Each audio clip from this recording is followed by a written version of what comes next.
คนมือที่ส่วนในน้องแม่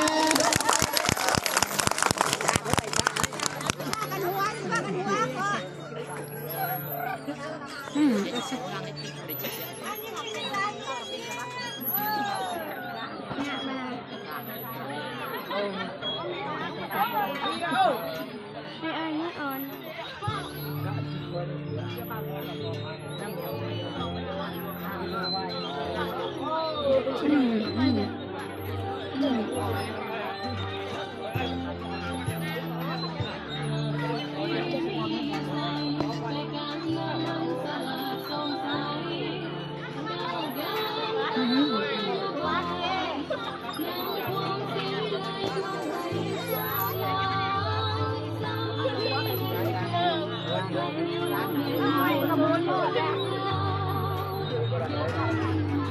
ยิ้มเล่นจังหน่อย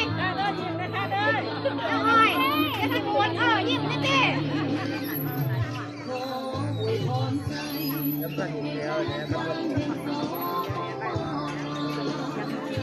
นี่แหละแล้วเกี่ยวกับประเทศลาวยังไงอุ้ม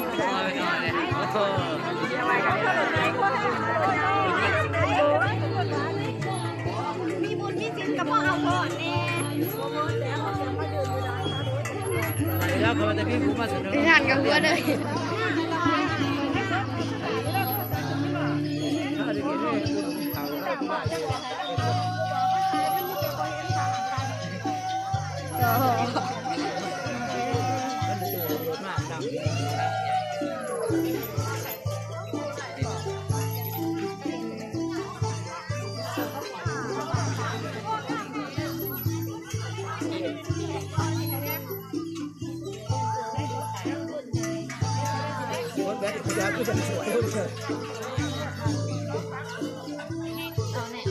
อ่า